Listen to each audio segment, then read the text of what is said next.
Bonjour, bonsoir à tous. Je suis peiné de lire dans les Écritures quelque chose de grave qui est arrivé aux scribes et aux pharisiens. La Bible dit dans l'île Matthieu, au chapitre 23, verset 13, que le Seigneur Jésus a dit aux scribes et aux pharisiens, « Malheur à vous, scribes et pharisiens, hypocrites, parce que vous fermez aux hommes le royaume des cieux, et vous n'y entrez pas vous-même.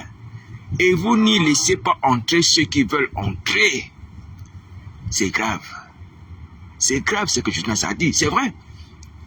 Il dit, malheur à vous, scribes et pharisiens, parce que vous fermez aux hommes le royaume des cieux, et vous n'y entrez pas vous-même. Et vous n'y laissez pas entrer ceux qui veulent entrer. Est-ce que vous voyez ce que Jonas a dit aux scribes et aux pharisiens qu'ils trouvent sur la terre? Soi-disant, les dispensateurs, de la loi de Moïse, de la vertu, voyez, du salut des hommes. Mais Jésus Nazareth trouve dans ces personnes plutôt l'hypocrisie.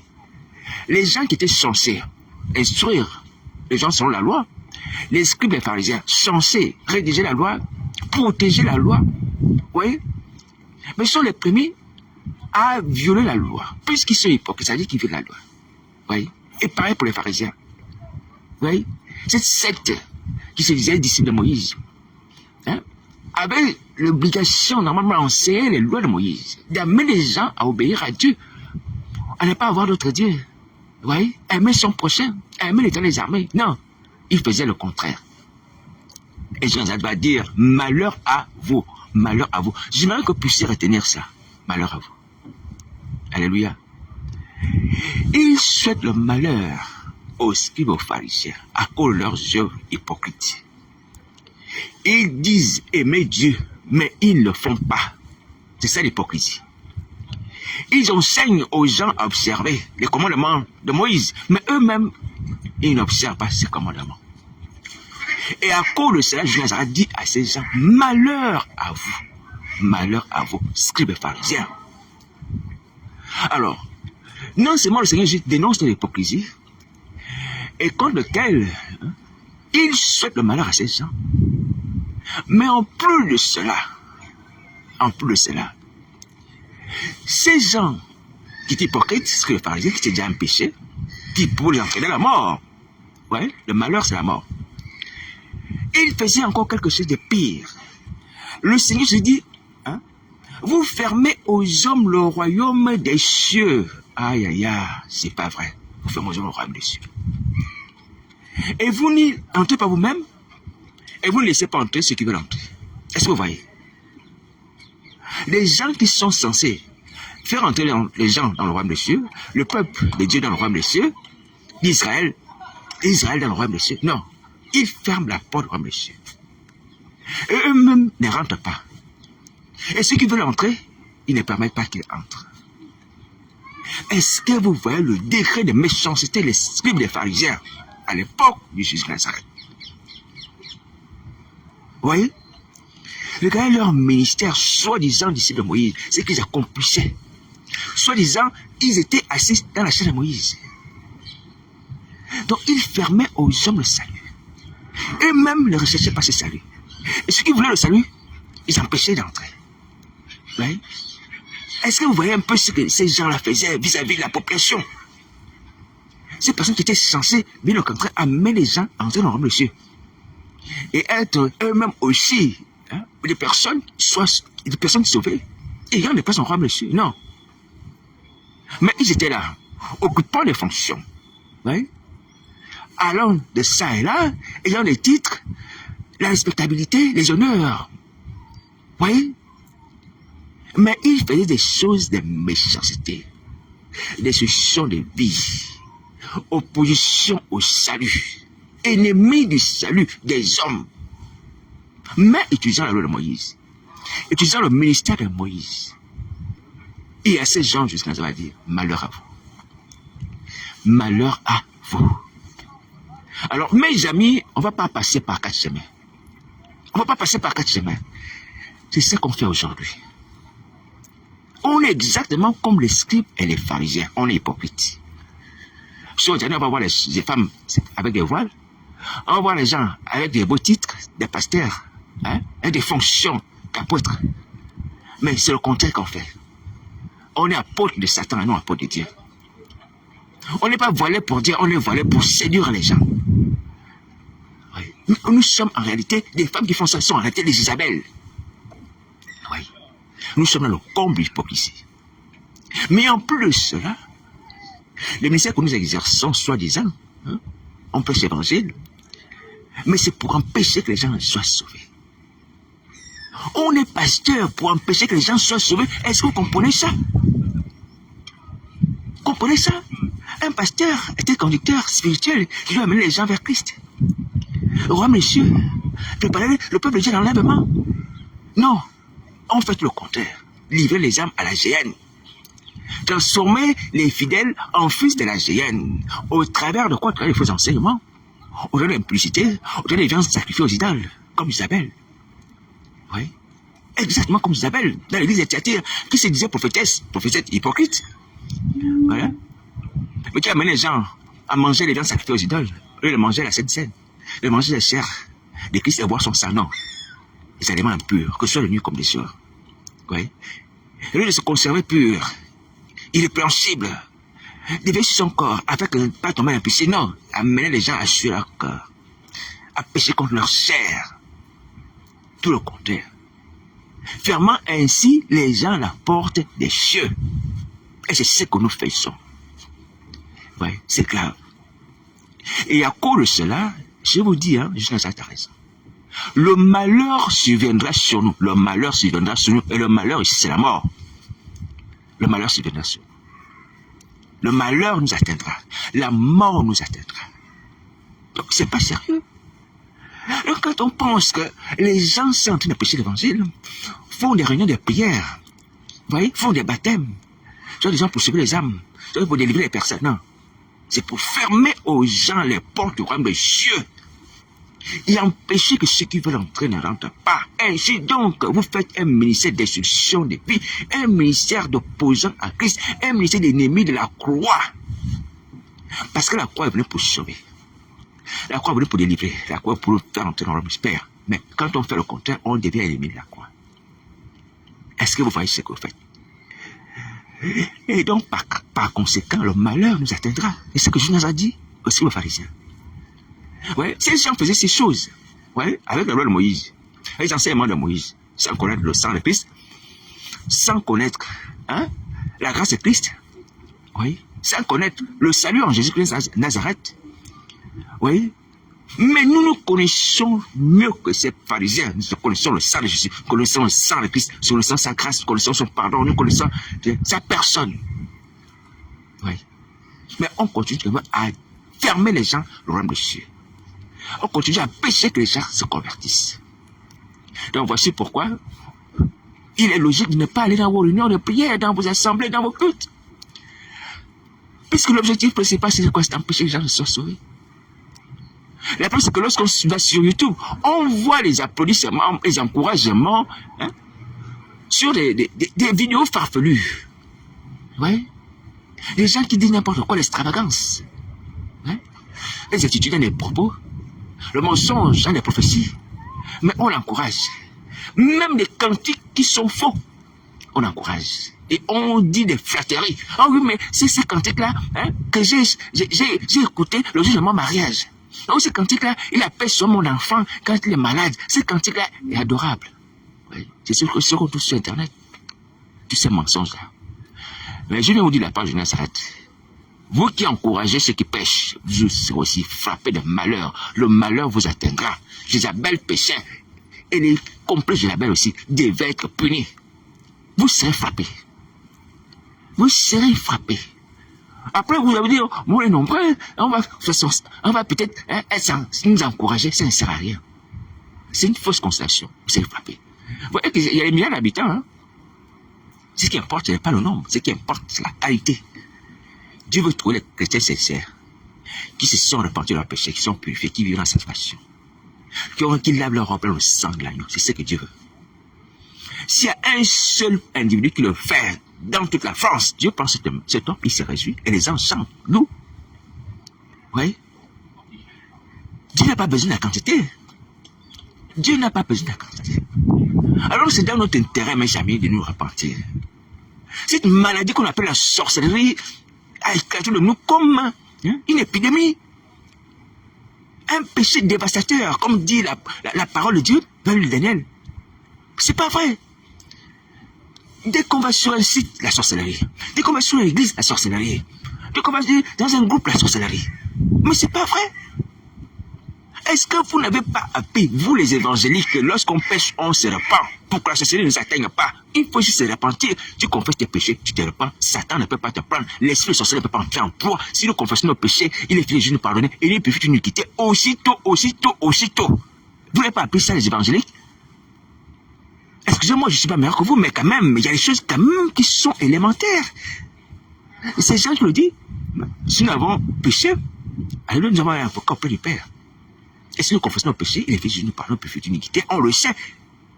Mais comment ça se fait que la sorcellerie est tellement répandue comme ça, comme une épidémie, comme s'il n'y avait pas de solution à la sorcellerie?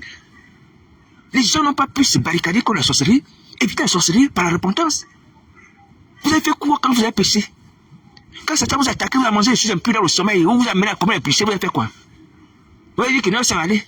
Je vais se sauver comme ça. Je ne sais pas, je ne comprends pas. Je ne comprends pas. Aujourd'hui, maintenant, vous êtes des fers de lance, les apôtres de Satan pour empêcher les gens de se repentir. Vous enseignez les gens les psaumes 91, les psaumes machin qui ne servent à rien. C'est juste les qui sauvent. Quiconque me connaît, il sera sauvé. Tu peux prier avec les psaumes comme tu veux, tu ne seras pas sauvé si tu ne vois pas le nom de Jésus. Et c'est ça votre fermeture, monsieur. On amène les gens dans les fausses directions. Vous voyez les individus. Oui. Et vous ne voulez pas vous-même être sauvé. Alors, bon, par rapport à cet aspect-là, comme les pharisiens, eux-mêmes ne veulent pas être sauvés. Moi, je vous dis, mes amis, je ne sais pas. Bon, enfin, pas je ne sais pas. Satan vous a mis cette idée. Délaissez cette idée. Délaissez cette idée. Ou du moins, rejetez-la. Pourquoi vous ne voulez pas entrer dans le royaume de Dieu? Pourquoi vous ne voulez pas entrer dans le royaume de Dieu? Parce que Satan vous dit que votre cas est insupportable ou votre cas est impardonnable. Non. Si nous confessons nos péchés, il est fait de nous pardonner, puis fuir toute iniquité. Même si tu as reçu la marque, la bête, aujourd'hui, tu confesses tes péchés, tu as le pardon et le salut en Jésus-Christ. Je l'ai dit et je leur ai dit aujourd'hui, nous qui avons connu Christ, on est en vie à cause de ça. Et c'est pour ça que Jésus m'a donné ce ministère. Un ministère auprès des chrétiens qui sont tombés, des chrétiens qui sont devenus des païens. Pour que ces chrétiens se repentent comme le fils prodigue. Et cela tient au niveau des Écritures. Le fils prodigue connaissait son père, il a quitté son père, mais il est revenu. Il était mort, il est ressuscité. Il s'agit ici de nous. Au niveau de l'écriture, ça se justifie. Pourquoi vous ne voulez pas entrer dans le royaume de Dieu? Pourquoi vous agissez ainsi contre vos propres vies alors que vous avez des arguments bibliques qui vous amènent vous à croire que votre salut est possible? Même lorsqu'on a connu Christ, le fils prodigue a connu son père, a quitté son père, a régné son père, mais il est revenu vers son père avec la repentance. Si j'étais dans le faux, je vous assure, il y a longtemps que je serais mort. Et il n'y a pas de puissance contre la vérité. Lorsque tu es dans la vérité, tu es debout. Donc si j'étais dans le faux, je serais tombé. Si j'étais en train de faire une œuvre de fausseté, de séduction, de flatterie, je serais tombé. Mais comme c'est un vrai et juste, et vrai, voici pourquoi elle ne peut pas être détruite. Jusqu'à ce que réellement est prêt à pardonner aux anciens chrétiens à lui la vie. Pourquoi vous refusez le salut de vos âmes? Et vous continuez à bloquer le salut des autres. Pourquoi vous faites ça? Satan vous ment, les démons vous mentent. Vous n'êtes pas comme eux, même si vous péchez 40 000 fois. Vous avez été baptisé depuis l'âge de 5 ans, ou peu importe. Tu as connu le Seigneur, tu as connu Christ, tu as marché avec lui, tu as reçu le Saint-Esprit. À 12 ans, tout ça, tu es tombé. C'est pas grave aujourd'hui. Ce qui est grave, c'est si tu restes dans cette situation-là et tu continues à empêcher que d'autres se repentent. La porte est encore ouverte, je te dis la vérité. Donc, au niveau des Écritures, tu as l'exemple du fils prodigue qui te concerne, qui t'encourage, qui te justifie devant Dieu et devant les démons. Devant Dieu et devant les démons. Il n'y a pas d'accusation possible lorsque tu présentes la parabole du fils prodigue. Et Jean dit que si on confesse nos péchés, fils du pardon, puis fuit l'iniquité. Jésus-Christ m'a pas dit, si tu as déjà péché contre lui une fois et que tu es venu à lui une fois et que tu pêches encore, il te rejette. Aujourd'hui encore, on peut encore confesser le péché. Même quand on a accepté le Seigneur pour la première fois, et dire que Seigneur Jésus, j'accepte comme être sauveur de ma vie, je suis un païen, voilà, je t'ai jamais connu, mais aujourd'hui je vais être enfant de Dieu. Tu refais la paix du salut. Aujourd'hui, je vais révéler dans ta vie. Il est la résurrection et la vie. Pourquoi vous ne voulez pas entrer dans le royaume des cieux? Il y a une femme qui est en train de faire un message.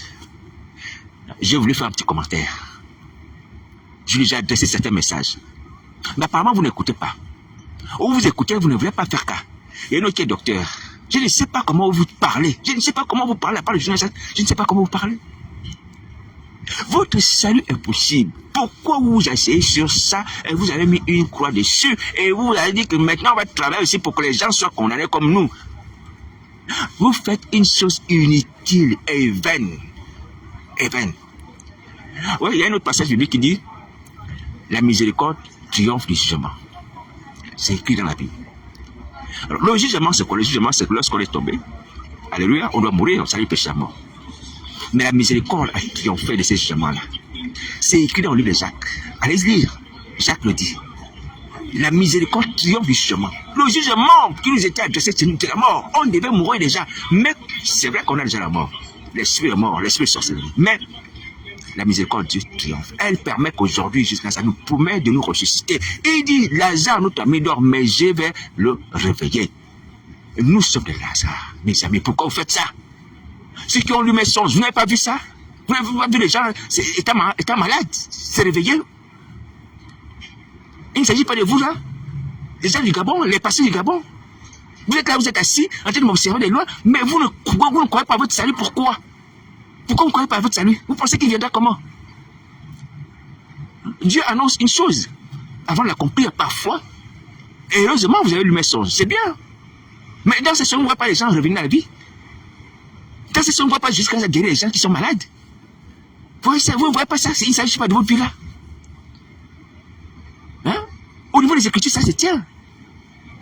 Et vous, si vous bloquez votre salut, c'est votre choix, puisque le salut est personnel. Et c'est volontaire.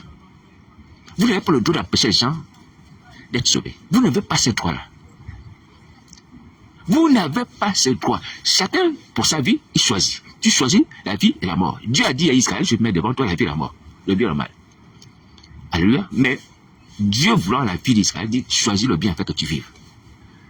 Mais si les gens s'entêtent à choisir le mal, ils mourront. Mais vous n'avez pas le droit d'amener les gens vers le mal. Ceux qui veulent avoir le bien Christ dans leur vie, vous n'avez pas le droit d'empêcher d'être sauvés. Vous n'avez pas le droit. Vous n'avez pas ce droit. Si vous avez fait le choix, qui est un mauvais choix, le salut Satan, le diable, va le souffler dans le temps de feu, ça c'est votre choix, et un mauvais choix. Et à cause de cela, vous serez punis sévèrement. Sévèrement, je dis sévèrement, sévèrement. Je vais vous punir sévèrement. Mais c'est pas vrai. Vous n'avez pas de démonstration de la grâce de Dieu dans ma vie. Moi qui suis aussi chrétien, je suis aussi un pécheur comme vous. J'ai péché dedans, j'ai péché dehors. J'ai péché hors l'église, j'ai péché dans l'église. Je ne le cache pas, puisque vous le connaissez, vous le savez. Et la grâce de Nazareth aussi s'est manifestée en me ramenant à la vie, comme le fils prodigue. En me donnant cette grâce d'être témoin de sa personne. Voici pourquoi je vous dis, mes amis, quand vous m'observez, ne m'observez pas comme quelqu'un de saint. Non, je ne suis pas saint. Je suis venu rendre témoignage que, mes amis, moi aussi, dans l'église, j'ai péché. Mais Jésus m'a pardonné. Et il peut aussi vous pardonner.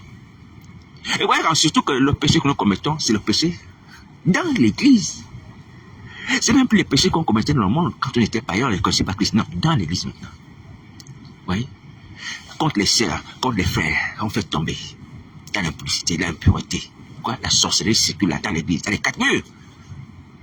On prend le livre saint, celui qu'on manipule, vous voyez, à sa guise, pour tromper les chrétiens. Il est amené dans des fausses prières, dans des psaumes qui ne sauvent pas, jusqu'à ça sur le chemin avec la vie.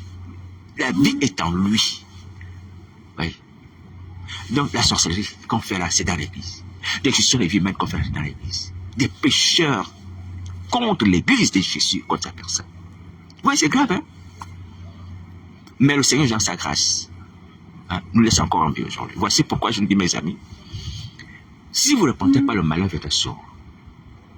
Si vous ne vous repentez pas, les hommes comme les femmes, le malheur viendra sur vous. Vous ne vous repentez pas, le malheur viendra sur vous. Je ne sais pas comment Dieu peut encore vous démontrer qu'il est capable de parler de vos péchés comme il parle des miens. Je ne sais pas. Ce n'est même pas la position de Mouna, puisque dans la position de Mouna, parce que dans la sorcellerie, on a vu Manassé, qui aussi ce qui s'est répandu dans sa prison tout seul. Comment les gens qui ont la révélation du sang de Jésus, les gens qui ont la révélation du nom de Jésus, les gens qui ont la révélation du Saint-Esprit, qui est la parole de Jésus de Nazareth, je parle ici des évangéliques. On peut encore demeurer ainsi captif de Satan. Vous-même vous dites, tu vois, mon peuple perdit votre connaissance, aux 4-6, mon peuple perdit votre connaissance. Mais vous avez la connaissance, pourquoi vous êtes lié? Pourquoi vous restez lié? Pourquoi vous êtes lié? Pourquoi vous restez lié esclave de Satan? Pourquoi vous avez la connaissance? La connaissance, c'est quoi? La connaissance du sang de Christ qui libère nos péchés, qui libère les péchés, les esprits malins, qui donne la victoire. Vous avez cette connaissance-là, mais pourquoi vous restez lié? Pourquoi vous n'appliquez pas ça? Oui. Vous savez que c'est ça, c'est vraiment un couteau à double tranchant. On a la connaissance, c'est vrai, mais pour que nous puissions l'utiliser pour nous délier, des liens sataniques, des chaînes sataniques, des yeux du diable, pour nous délivrer, déchirer ce voile. Alléluia. Pourvu que nous puissions, sinon ce couteau-là va se retourner contre nous. Comme une parole d'accusation devant le trône de Jésus, devant le grand trône blanc. Il nous dira, je vous ai montré que le sang de Christ détruit les yeux du diable, libère, et par lui, vous avez le pardon des péchés. Vous avez cette connaissance-là. Pourquoi vous n'avez pas appliqué ça dans vos vies? Oui. La connaissance va devenir quoi? Un motif d'accusation, et on sera jeté dans le feu éternel. Attention, mes amis. Arrêtez de plaisanter. Alors, vous qui êtes mes amis, les gens de France, les gens de Facebook, cessez ce que vous faites là, comme les pharisiens. Arrêtez ça. Non seulement arrêtez de vous condamner vous-même à la mort, à l'étang de feu, à vous fermer le royaume de Dieu et à fermer le royaume de Dieu à ceux qui veulent entrer. Arrêtez ça. Arrêtez ça. Sinon, le malheur va vous atteindre. Il va vous atteindre. Il va vous atteindre. Le Seigneur Jésus promet ça à Isabelle. J'ai du temps à cette femme avec ses repentis. Le Seigneur ne va pas se repentir, j'étais sur un lit. C'est ce qui va arriver. Tu seras sur un lit. Un lit de mort. Et là, tu as utilisé le lit comme instrument d'adultère pour faire tomber les hommes de Dieu. Pour faire tomber les enfants de lumière. Pour éteindre la lumière de Christ dans leur vie. Mais Nazareth va te frapper et tu seras trouvée morte et mort dans ton lit aussi. Le lit qui te service là, comme instrument de destruction des vies des enfants de lumière. Les gens ont perdu la vie chrétienne sur ton lit. Mais sur ce lit-là, toi aussi, tu vas perdre la vie physique. Les gens ont perdu la vie chrétienne sur ton lit. Mais sur ton lit, tu vas perdre aussi la vie physique. Jusqu'à ce que j'étais sur ton lit. Est-ce que tu m'entends? Voilà, tes œuvres là vont se retourner contre toi. Ce que tu as étudié va te frapper. Va te frapper. Tu as senti la colère de Nazareth. Pour ce qui me concerne, je vous dis encore, si quelqu'un fait des incantations, c'est sans effet à cause du sang de Christ. Mais si tu entends que je n'ai pas repris. Donc si quelqu'un veut me fermer le royaume des cieux, par ses manigances, par ses sollicitations, viens dans mon groupe, viens dans ceci, viens dans telle invitation, arrêtez ça. Sans effet à cause du sang de Jésus. Mais c'est quoi ce ministère de méchanceté que vous faites? C'est quoi ça? C'est comme si on n'avait pas la révélation du Saint-Christ. Les scribes pharisiens, on pouvait leur trouver. Même si ce n'était pas le cas. C'est vrai, ils étaient justes selon la loi. Parce qu'ils vivaient aussi selon la loi. Vous voyez? C'est justement été juste. Mais si on voit que ces gens-là, comme Paul, étaient aussi dans l'ignorance de la révélation de Christ. Alléluia. Comment trouver quelques circonstances atténuantes à dire que le Seigneur, ils ne te connaissent pas encore comme maître sauveur. Ils te connaissent encore comme maître sauveur. Mais, je dis bien, mais, le jugement était juste.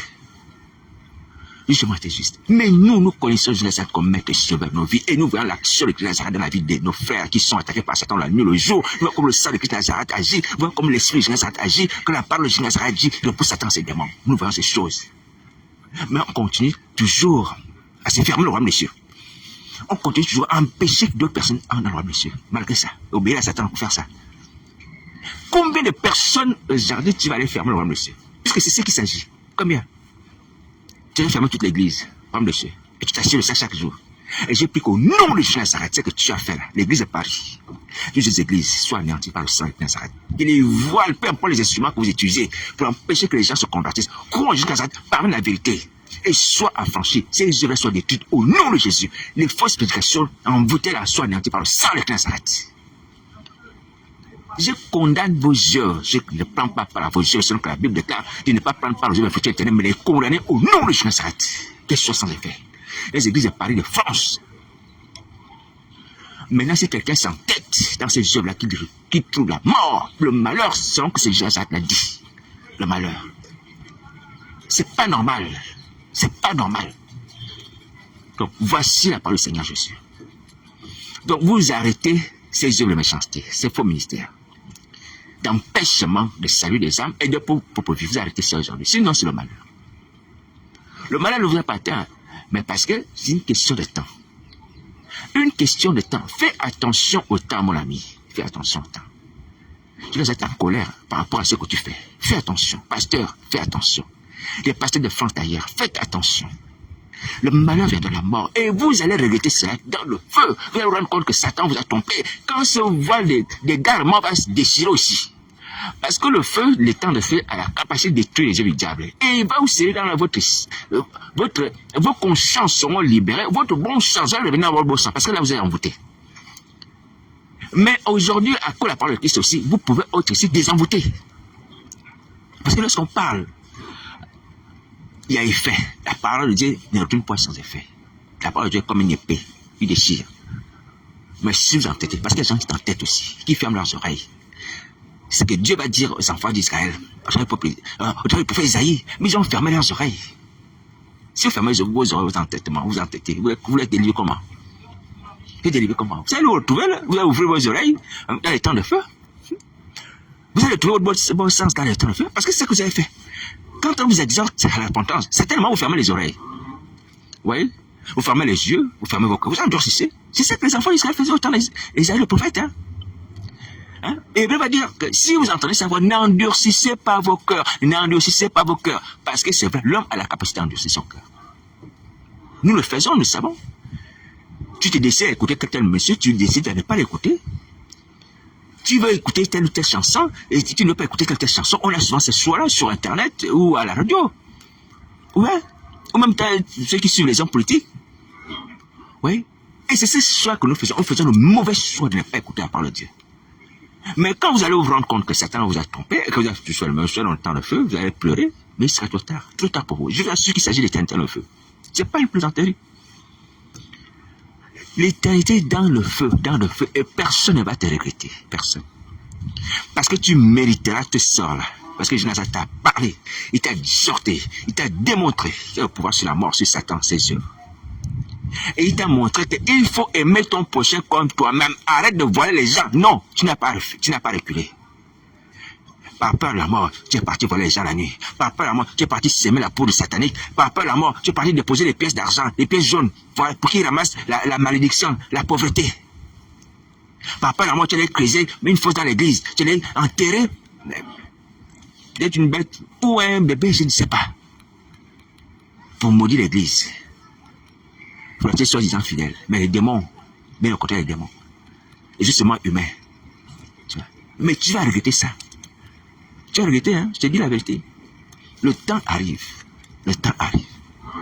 Alors donc, si quelqu'un craint pour sa vie, je le dis encore, que cette personne aille se repentir. Aussitôt que tu as entendu ces paroles, aussi tu vas te repentir. Et si tu as besoin d'aide, tu peux m'appeler. Mon numéro de téléphone, c'est le 0758 48 771. On va prier. Je suis ici à Paris, en France. Je peux être n'importe où, c'est la volonté du Seigneur Jésus. Alléluia. Ce qui est important, c'est de prier. Mes amis, Jésus de Nazareth est vivant. Je ne sais pas comment vous le dire encore. Jésus de Nazareth est vivant. J'ai vu son visage. Jésus de Nazareth s'est manifesté en moi. Il est vivant, c'est Jésus-Christ. Je l'ai entendu du haut des cieux à 2 reprises. Il parle. Ici, j'étais ici. Et lui en haut, j'ai entendu sa voix. Ayez foi dans ces révélations. Ce n'est pas pour me glorifier, mais c'est pour vous encourager à avoir la foi que vous aussi, vous entendez Jésus Nazareth. Il peut vous parler. Les mêmes que le Père a ordonné aux poissons de vomir Jonas. Jonas peut donner un ordre à certains clasés. Crois cela. Que ce témoignage te renforce dans cette foi. Crois cela. Il parle. Il va donner un ordre. Ne dis pas que je suis seul qui va me délivrer. Si tu as besoin d'aide, tu peux m'appeler. Tu appelles un frère qui aussi exerce. Mais Jésus Nazareth parle. Il est vivant. Les gens l'ont vu sur YouTube, parce que je sais qu'il est vivant. Alléluia. Les gens ont témoigné qu'ils ont vu Jésus Nazareth, que ce soit pendant la mort ou pendant leur prison, peu importe. Il est vivant. Dans les Écritures, il est vivant, il se manifeste. Pourquoi tu crains de dire que je suis... Tu crains et tu continues à dire tu es seul. Non, tu n'es pas seul. Si tu as cette raison dans ton cœur, bien sûr. Alléluia, il est vivant. Invoque-moi, je te répondrai. Tu quand invoquer le Seigneur sera sauvé. Quand il répond, ce n'est pas une idole. Ce n'est pas un morceau de bois, ce n'est pas un faux Dieu. Est-ce que tu m'entends? Va prier le Seigneur Jésus. Mais si tu as besoin, tu peux m'appeler ou chercher un frère de cet esprit. Le temps passe, le temps passe. Nous sommes au mois de février, mes amis. Ça continue. Cette affaire d'indifférence, ça continue. En février, ça continue encore. Mais vous allez perdre. Vous allez perdre au final, mes amis, pour rien du tout. Pour rien. Hein? Ayez les yeux pour voir et les oreilles pour entendre. Les cœurs pour se repentir. Alors, donc, je viens aussi, au nom de Nazareth, par sa grâce, déclarer que le sang de Christ, qui a coulé à Golgotha, par lequel le vol du temps est déchiré, du haut en bas, ce sang déchire dans ton cœur, dans ta conscience, tout ce qui est obstacle à la voie de la repentance. Dis Amen. Que le sang de Christ opère ça dans ton cœur, dans ton esprit. Maintenant, dis Amen. Qu'il opère ça. Que le sang de Christ Nazareth te pousse vers Jésus Nazareth à aller te repentir. La Bible dit que nous t'étions là, nous allons rapprocher à cause du sang de Jésus, qui te rapproche de Jésus Nazareth, par lequel tu as le pardon des péchés. Dis Amen. Que le sang de Christ Nazareth délie ta langue. Amène ta langue à confesser tes péchés. Si Satan va te rendre mieux, que le sang de Christ délie ta langue. Qu'il soit sur ta langue maintenant. Maintenant, il te pousse à parler. Confesse tes péchés. Confesse-les. Parle à cause du sang de Jésus. Et toi-même, tu te dis, à cause du sang de Christ Nazareth, je parle. À cause du sang de Christ Nazareth, je confesse mes péchés. À cause du sang de Christ Nazareth, j'ai la victoire. À cause du sang de Christ Nazareth, rien ne peut m'intimider. Vas-y. En comptant sur le sang de Christ, tu as confessé tes péchés, tu as sauvé. Voici la condition. Alléluia. À cause du sang de Jésus. À cause du sang de Jésus, tu seras changé. Je déclare qu'à cause du sang de Christ Nazareth, tu seras changé. L'esprit de vie entrera en toi. L'esprit impur te quittera à cause du sang de Nazareth. À cause du sang de Nazareth, si tu manges sa chair, si tu bois son sang, lui-même viendra demeurer en toi. Il a dit, celui qui mange ma chair, boit mon sang, demeure en moi et moi en lui. Dis Amen. Je reçois la personne de Christ Nazareth dans ma vie.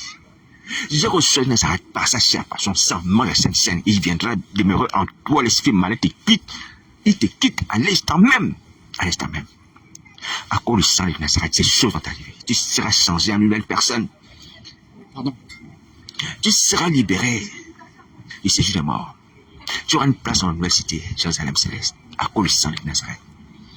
À cause du sang de Nazareth, tu auras la protection divine. La marque de Christ sur ton front. Les anges de Dieu seront à tes côtés, t'arrachant toute forme de danger. Satan ne pourra pas s'approcher de toi. À cause du sang de Nazareth, Dieu va lui-même mettre le feu autour de ta maison. Il a dit qu'il le feu autour d'Israël. Tu as une protection de feu.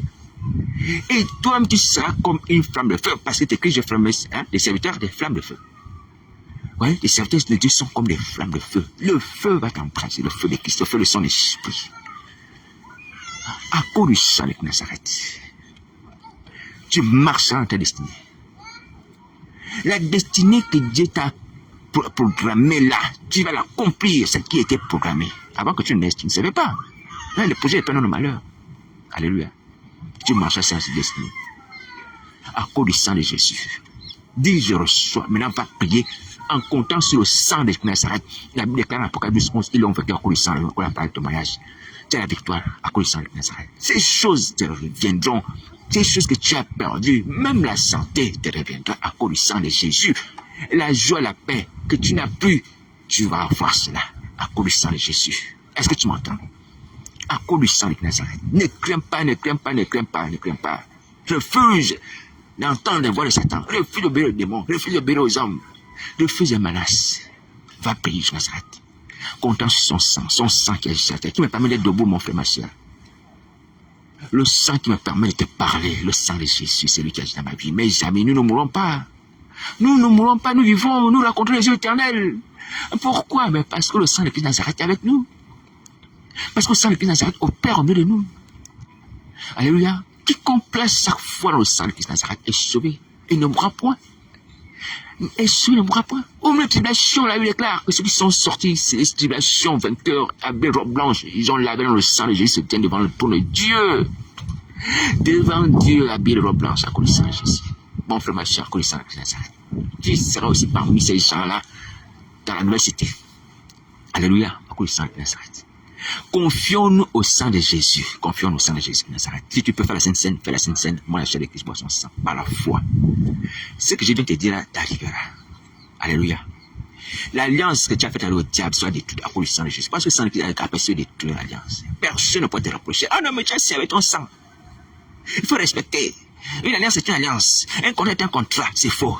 Tu condamnes ça au nom de Jésus. Le Fils apparaît pour condamner les œuvres du diable. Qu'est-ce que c'est les œuvres du diable sur la terre? Les pactes, les alliances avec le diable? Est-ce que ce n'est pas des contrats si c'était des contrats? Est-ce que ce n'est pas les alliances si c'était des alliances? Mais si on est venu condamner ça, dans le Colossiens, on dit quoi? Il a aboli les actes dans les ordonnances condamnées qui se faisaient contre nous, car nos péchés de façon générale, mais les alliances de façon précise. Les alliances avec des mots, esprits malins, même avec du sang. Toutes les promesses démoniaques qu'on a faites. Il est venu abolir ces choses-là qui nous connaissent, nos familles, nos lignées, nos progénitures. Vous voyez? Donc, tu n'as pas à avoir peur si on te rappelle le fait qu'il a fait le diable, c'est sans effet à cause du sang de Jésus. Alléluia. Le sang de Christ Nazareth nous a donné la victoire sur les œuvres du diable qu'on a fait, qui n'était pas conforme à la volonté de Dieu. Parce qu'ici, bas sur la terre, on doit faire ce qui est conforme à la volonté de Dieu. Si ce n'est pas conforme à la volonté de Dieu, Dieu détruit ça. Voici pourquoi le Fils de Dieu est apparu pour détruire les œuvres du diable. Il n'y a pas à respecter les œuvres du diable, les lois de Satan, les pactes avec Satan, le diable c'est avec son sang. Non, non, non, non, non, non, non. Les pactes avec Satan font partie des œuvres du diable. Donc Jésus est apparu pour détruire, on détruit ça, on ne respecte pas ça. Une loi satanique n'est pas une loi observée. Je dis bien, une loi satanique n'est pas une loi observée. On la détruit. Alléluia. Voilà, on est là pour observer les lois de Dieu, les lois divines. Les lois de celui qui a créé le ciel et la terre, qui nous a créés. Ouais, qui nous a placés ici-bas, qui nous maintient en vie. Ce sont ces lois qui prévalent. Est-ce que tu m'entends? Arrête de continuer à obéir aux lois de Satan. Et même aux ordonnances démoniaques, hein, les directives. Même le matin, la nuit, le jour, il faut que tu te lèves le matin, que tu es au bord de l'eau, il faut que tu prennes un verre d'eau, il faut que tu aies récité tel passage biblique, un psaume, tu le prends maintenant à l'envers et tu l'attribues au démon. Ouais. C'était une manipulation pour les garder quoi? Dans l'incrédulité au vrai Dieu, pour que tu ne crois pas au vrai Dieu. Et que tu sois condamné. C'est ça la manipulation de Satan. Donc refuse ça maintenant. Toutes les parties sataniques qui sont en toi là. La connaissance démoniaque, on dit, oh, mais c'est là-bas la connaissance, hein. Là-bas la révélation, hein. Là-bas il y a beaucoup, on parle des degrés, 3e degré, 4e degré, machin degré. Connaissance de quoi? Connaissance du péché, de condamnation. Connaissance de l'impudicité, de manger la chair humaine, boire le sang, c'est ça la connaissance. Il fait du mal à son prochain, de voler l'argent de l'État, hein. De détourner les mineurs, c'est ça la connaissance. Mais on a les degrés, 4e degré, 33e degré, mais on détourne les enfants, on viole les enfants. C'est ça la connaissance. Il faut arrêter ces égarements-là. Il faut arrêter ça. Sinon, tu seras puni, tu seras frappé. Le Seigneur a dit aux scribes pharisiens, malheur. Malheur à vous, scribes pharisiens. Attention. Donc, tourne-toi vers Nazareth. Aujourd'hui, tourne-toi vers Nazareth. Va te repentir, parce que le temps passe. Le temps passe. Le temps passe. C'est une grâce que nous sommes en vie, toi et moi. Alléluia. Voilà, donc, si tu as besoin d'aide, n'hésite pas à mon numéro de téléphone, c'est le 758 41 41 mais j'ai pris encore que tout complot contre ma personne échoue à cause du sang de Jésus. Mais quiconque sans tête soit frappé, que ce soit Satan, que ce soit les femmes, que ce soit les hommes, que ce soit les marabouts, les gens de ma famille ou ailleurs, quiconque reçoit mission, poste inconnu, il échouera et je te frappera, tu vas tomber comme sur le chemin de Damas. Il est vivant. Celui dont je parle, et celui devant lequel je me tiens, je m'arrête. Il agira. Par sa parole doit être dite. Personne ne peut combattre son œuvre. Non. Le Seigneur Jésus voyait ce cinéma, les scribes et les pharisiens sur la terre, hypocrites. Qui disaient aux gens, non, avant de manger, il faut se laver les mains. Mais qui avaient le cœur rempli de rapines. Qui faisaient pour l'apparence des longues prières, mais qui dévoraient les maisons des veuves. En fait, qui exploitaient les veuves. Ouais, qui mentaient aux veuves, qui prenaient leur bien. Mais ils faisaient pour l'apparence des longues prières. Le Seigneur Jésus dit malheur à vous ce qui est pharisien.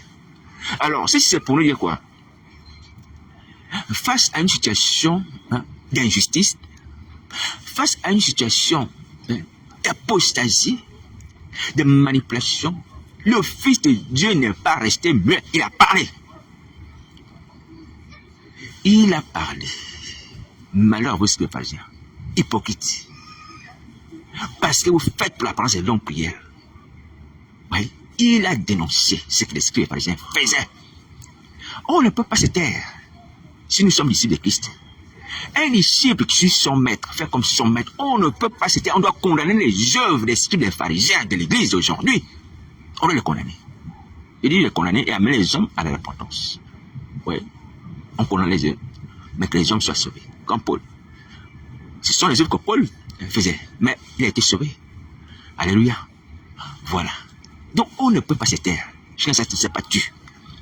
Il ne s'est pas tu devant ces manipulations, ces mensonges des scribes et pharisiens qui mentaient la foule, qui fermaient le royaume des cieux aux gens.